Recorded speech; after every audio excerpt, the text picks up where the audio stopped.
దేశ సమగ్రత శ్రేయస్సే లక్ష్యంగా జనసేన పార్టీని ప్రారంభించానని జనసేన అధ్యక్షుడు పవన్ కళ్యాణ్ తెలిపారు. పార్టీ స్థాపించిన సమయంలో అధికారం వస్తుందో రాదో కూడా తనకు తెలియదని చెప్పారు. ఢిల్లీలో నిర్వహించిన జాతీయ సమగ్రత కోసం సేన ప్రస్థానం ప్రత్యేక సమావేశంలో ఆయన మాట్లాడారు. జనసేన ఆవిర్భవించి 12 సంవత్సరాలు పూర్తయ్యాయని, ఈ ప్రయాణంలో ఎన్నో పోరాటాలు చేసి పరాజయాలకు కూడా ఎదుర్కొన్నానని పేర్కొన్నారు. మారుతున్న సామాజిక రాజకీయ పరిస్థితులకు అనుగుణంగా ముందుకు సాగిన పార్టీ నిర్ణయించుకున్న 7 ప్రాథమిక సూత్రాలను ఎప్పుడూ విడిచిపెట్టలేదని చెప్పారు. స్పష్టమైన కార్యాచరణతో 21 శాసనసభ స్థానాలు, 3 లోక్సభ స్థానాలు సాధించగలిగామని వివరించారు. జనసేన పార్టీ ప్రారంభించి 12 సంవత్సరాలు పూర్తయ్యాయి. 2000 మార్చి 14న మన తెలంగాణలోని హైదరాబాద్లో ఈ పార్టీని స్థాపించాం. అప్పట్లో ఇది తెలుగు రాష్ట్రాల ఉమ్మడి రాజధానిగా ఉండేది. తెలంగాణలో జనసేనను ప్రారంభించినప్పుడు కేవలం ఒకే ఒక నిబద్ధత మాత్రమే ఉంది.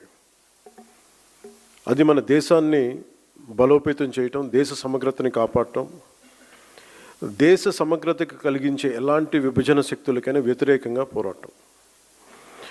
దేశ సమగ్రత, దేశ శ్రేయస్సు తప్ప జనసేన స్థాపించినప్పుడు వేరే ఏ ఆలోచన నా మనసులో లేదు. కనీసం అధికార వస్తుందో లేదో కూడా తెలీదు. ఎందుకంటే అసలు ఆ రోజున అలాంటి ఆశ కూడా లేదు. 2014 సాధారణ ఎన్నికలకు కేవలం 2 నెలల ముందు మాత్రమే మనం ఈ పార్టీని స్థాపించాం. కానీ ఈ 12 ఏళ్ల ఈ ప్రయాణంలో, ఒక పుష్కర కాలంలో చాలా పోరాటాలు చేశాం, చాలా పరాజయాలు ఎదుర్కొన్నాం, ఆశలు కోల్పోయిన సందర్భాలు ఉన్నాయి. అయినప్పటికీ మన అందరం నమ్మే ఒక బలమైన సిద్ధాంతానికి కట్టుబడి మారుతున్న సామాజిక రాజకీయ పరిస్థితులకు అనుగుణంగా మన 7 ప్రాథమిక సూత్రాలను బలంగా పట్టుకుని నిలబడ్డాం. అత్యంత క్లిష్ట సమయాల్లో కూడా వాటిని వదలకుండా ముందుకు సాగాం. మారుతున్న రాజకీయ పరిణామాల్లో ఒక నిర్దిష్టమైన ఆచరణాత్మక విధానంతో మనం దాదాపు 21 ఎమ్మెల్యే స్థానాలని, 3 ఎంపీ స్థానాలని, మరియు ఇంక్లూడింగ్ రీసెంట్ రాజ్యసభతో పాటు కలిపి 2 ఎమ్మెల్సీ స్థానాలని ఈ రోజున సాధించగలిగాం. 1,00,000 మంది సభ్యత్వంతో ప్రారంభమైన ఈ పార్టీ ఈరోజు ఆంధ్రప్రదేశ్లోనే కాకుండా తెలంగాణతో కలిపి 20 లక్షల పైగా సభ్యత్వాలను చేరుకుంది.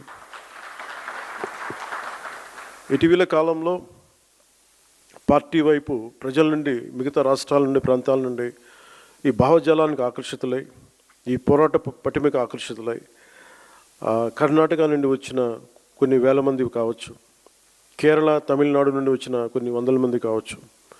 మనం నమ్ముతున్న సిద్ధాంతం బలపడుతుంది. అది దేశంలోని వివిధ ప్రాంతాల ప్రజలను కలుపుతుంది అనడానికి ఇదే చిన్న నిదర్శనం. భిన్న ప్రాంతాల నుండి వచ్చిన ఈ అనుసంధానాన్ని చూడటం నిజంగా నాకు చాలా ఆనందం కలిగించింది. ఇలా జరుగుతుందని పార్టీ పెట్టినప్పుడు కూడా నేను ఊహించలేదు. నాకు పార్టీ ప్రయోజనాలు వీటికంటే ముఖ్యంగా పార్టీ బాగుపడాలంటే ముందు మనం దేశ సమగ్రత గురించి ఎప్పుడూ ఒక తొలి ప్రాధాన్యత ఇవ్వాల్సిన అవసరం ఉంది.